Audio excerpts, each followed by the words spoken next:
Good morning and welcome to another full transparency trading session. It is 6:45 and I am your host Sebastian, here to talk to you about the Greeks. Oh, those five so important Greeks for day trading. Most of us know delta and theta, of course, over here on the left-hand side, but a lot of us don't know gamma, vega, and the ever so forgotten rho, which is actually quite interesting and important. But we'll get to that in a moment. First, we're going to start with delta. Delta changes as an option. Delta is a change to an options premium for every $1 change to the actual price of the stock. So the actual price of the stock being $242, and my delta is $1, it's actually going to go down by $12. So for each dollar change, let's say I have a $1 delta, I'm going to get $100 per dollar change. Understand? Because each option is actually 100 positions instead of a single position.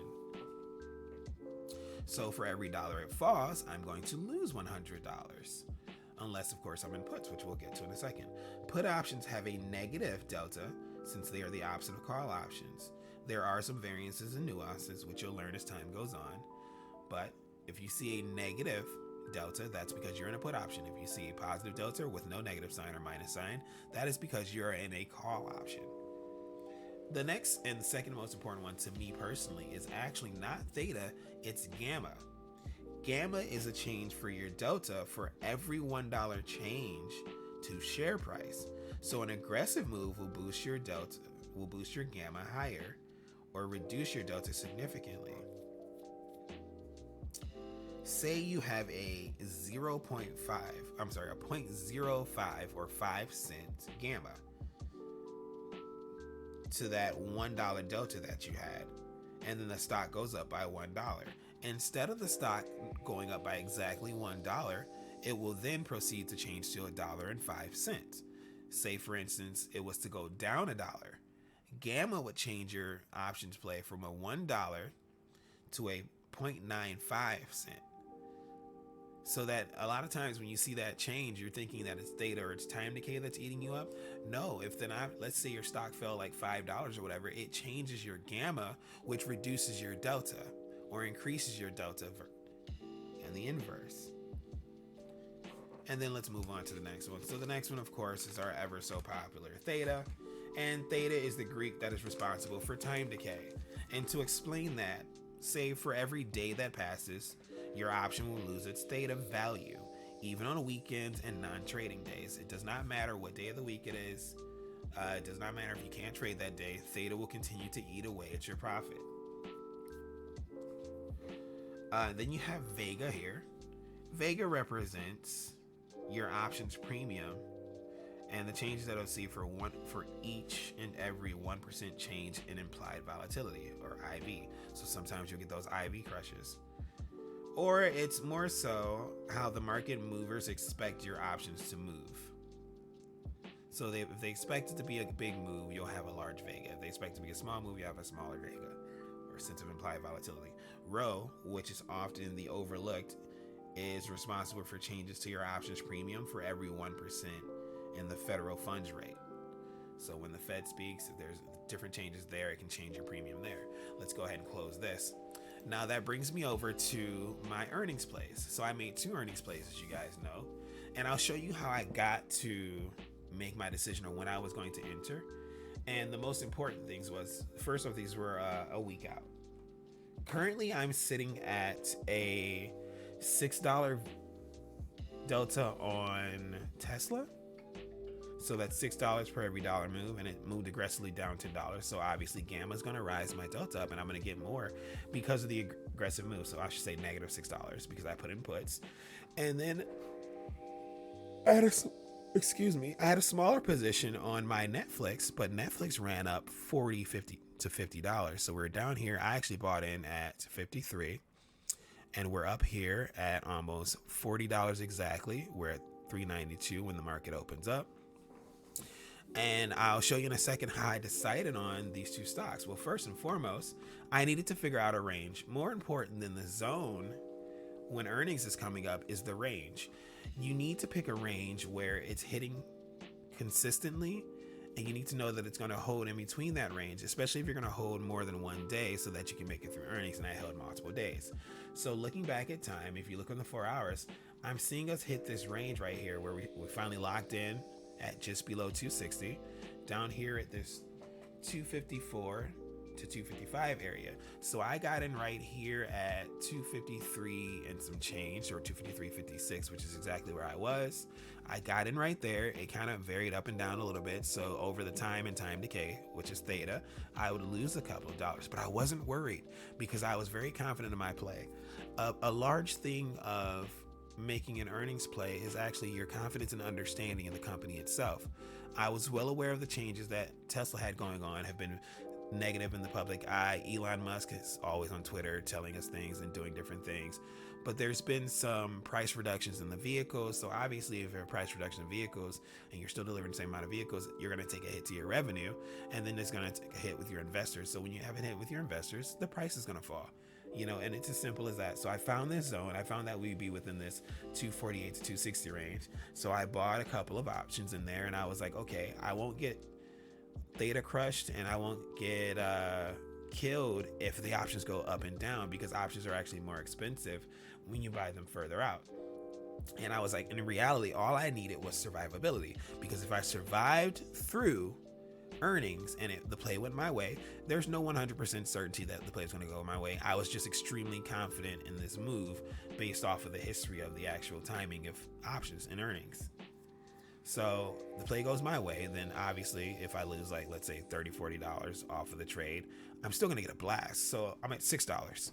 The option never really moved. Like, let's go to the 1 hour so that we can see this really clearly.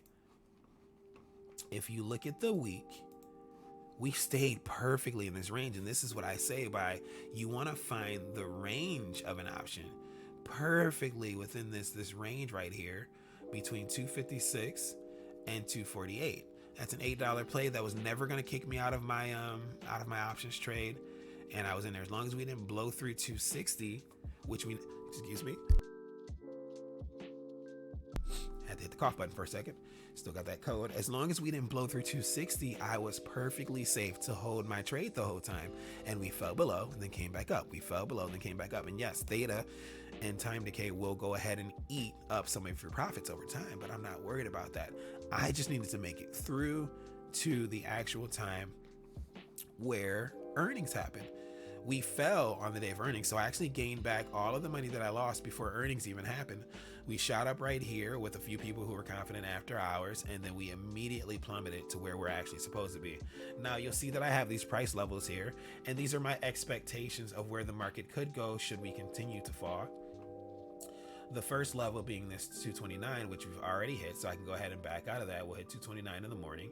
The next level being this 215 to 213 area right here. I'm fairly confident that we can hit down there, but honestly, I don't care. With a $6 delta, when this opens up, if I'm at the right amount and it seems like we're having any sort of reversal at all, like we don't start to push down to the 225 area, I'm going to go ahead and close that option out and take my profit. I'm going to have a very decent profit off of this. It was a $30 move. So we're at 250 to 230, which was a $23 move so far. That's a great profit. Okay, we'll get over to Netflix now and we'll look at what I did with Netflix. So Netflix actually have a couple more contracts, which is beautiful. My delta for Netflix is only $1.30, but that's perfectly fine. I understood that Netflix was going to have a lot more movement than Tesla. A lot of investors have strong confidence in Tesla. They're the same amount of confidence wasn't in, as you can see, Netflix. Netflix has been falling for quite some time now. So my thing is if you look at the 4 hour, we're kind of in that place where we've hit the line. Look at that. We've hit a line where it's like bouncing, and we've been here for a while now. But this is the area that I was looking at. This is where I got in right here at this 353. It's exactly where I got in because this was one of the initial changes we pushed down there. Bounce. And we kind of didn't come back there as we ran up. And this would be the first time that we've come back to that level. So I was confident that, hey, we're going to stay in this range. And yes, on the last day, if you look at the 20 hour, the 20-day 1 hour, yeah, we did fall. We fell on yesterday. So it actually pushed me down to about $9 in that trade. But I wasn't worried because as long as we didn't fall below 330, I was going to still have money in the trade for the actual earnings play. Earnings hit, rocketed off of that.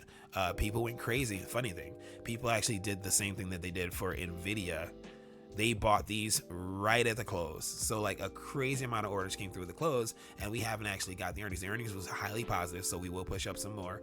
My strike price that I'm looking for is 400. As you can see, I've marked these two areas between 395 and 407. Once we move into this region, I'm more than comfortable. I'm sorry, correct. I'm happy taking profit here. We've already blown through my 390 that I was looking at, so I'm happy taking profit there. I would love to see us push up into this 395 to 407 area. Once we push up in that 395 to 407 area, it's probably the biggest play that I've had to date. But as soon as this market opens up, I'm gonna go ahead and look for some confluence. Just like you see, we're hitting there, we burst through, but we only made it up to this point right here where we've been before. So I'm not hugely confident that we're going to continue to push up or down, but I don't care. Whatever happens when the market opens up, within that first minute, I'm going to go ahead and sell these out, take my profits for both of these, and I'm going to be excited with my day. Now, if it does continue to run in the morning, I will give it a few moments. I'll give it probably the first 30 minutes to an hour. And then if it continues to run at 10 o'clock, then I'll give it the hour, because most of the time what happens is a stock will run for an entire hour. So if it starts out green, it'll usually end the same way that it started. Most stocks will end the way they started. They start out red. After the first 5 minutes, they'll continue to be red. Even if it goes up to green for a little bit, it usually pulls back down into a zone where you'll see it finish the way that it started. If a stock starts green on the hour, even if it goes down to red, and that's where you start to see, let me zoom in for a second. That's where you start to see these wicks. That's because it started green, it ran up, ran back down, started red, shot down to red, and then it met right here, and then it pushed up to green, wicked up, came back down. This pushed down from red right there. As you can see, it started red, pushed down, hit here, went back up into the green area, but stayed red because we never broke this area here. Then there you push green, finish pushing green. Right now we got a couple of wicks right here, but nothing major. If there was like a major wick like these two, I would consider getting out of my position immediately as soon as the market opened. But this has afforded us, because these wicks here has afforded us some time to give it a few moments once the market opens. Now we're at this point where we're almost a little oversold there. I'm not too worried about that. This is an earnings play, but look at that massive push from 346, straight meteoric rise to 380, and then eventually pushing up to this 390. I see us somewhere between that 390 and 400 area. Like I said, I would love to hit the 400, but it's not important to me. The important thing is that I won my earnings call by a decent amount for both of these. I'm not going to do the math here, but $30 at $1.30 theta, and then $20 at a $6 theta. We're talking about a decent chunk of change right there. So I'm very, very excited with that. This will be my single biggest trading day that I've had, that I've experienced. I've had a couple of earnings losses, and that was what kind of led me to understand the patterns of how earnings actually works. You need to know the level that you're currently at, what the stock is doing, if you're in a downtrend, if and the market's going to show you that in the week leading up to earnings as well. So you see we've been pushing down, went back up, pushing down. There's no real serious investor confidence that was getting us out of this little zone right here. So I was like, okay, so that will continue that trend down. And of course it is a guess because nothing is certain in the market. Tesla could have had a vehicle come out that people got very excited about, sold 1 billion of them, and then their stock would be through the roof. But that is not the case. They've been hemorrhaging money lately. And meanwhile talking crap about Lucid, and Lucid's a whole nother deal. Lucid lost me $12,000. We won't talk about that. But other than that, that's been your full transparency trading session. The first 5 minutes was all you really needed to hear, which is talking about the 5 different Greeks. I hope you enjoyed the video. Oh, that's my alarm going off because it's time to work out. Hope you enjoyed the video. It's officially 7 a.m. I'm gonna go ahead and shut this down for the day.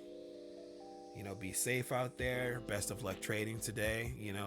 Jerome Powell will be speaking at 12:30, so look out for those Powell's puts. This actually should be a really good trading day. The entire rest of the week should be pretty decent. Have a great day. I'm Sebastian, your host, and I'm out of here.